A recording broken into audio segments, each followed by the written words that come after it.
Comme vous le constatez, de terminer la réunion qui devait consacrer le tirage au sort pour le dépôt des candidatures.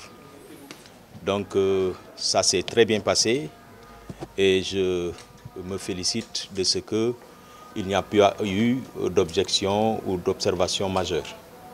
Ça s'est très bien passé et cela s'est fait en présence de l'ensemble des mandataires qui avaient souhaité participer, en présence des représentants de la Sénat, de la société civile comme observateurs et des membres de la commission de réception des dossiers de candidature qui a été installée le 3 mai dernier.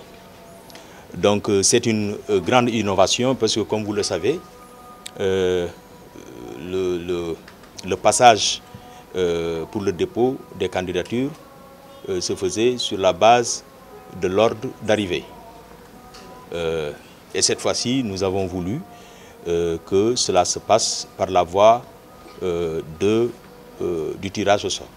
Cela a été fait, 25 membres mandataires ont été présents et le tirage a été effectué, bien entendu, sous le contrôle de la Sénat et des observateurs de la société civile et du CNRA. Donc sur ce point, je dois me féliciter de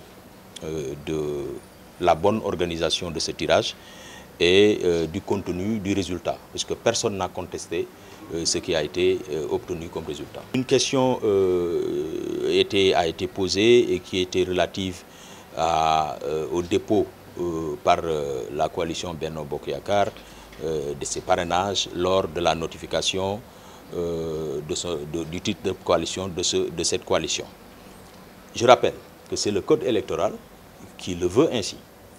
L'article L149 dit de façon très claire que lorsque vous déposez votre titre de coalition, vous devez le faire accompagner, n'est-ce pas, de la liste des parrainages, n'est-ce pas, qui doit accompagner le dossier de candidature. Donc le fait de vouloir le déposer, comme l'ont fait d'ailleurs d'autres coalitions, c'est dans le cadre du respect strict de la loi. Donc à ce niveau, j'ai donné des explications qu'il n'y a aucune possibilité d'incompréhension possible sur le fait de déposer les listes de parrainage lorsque vous déposez votre notification de coalition.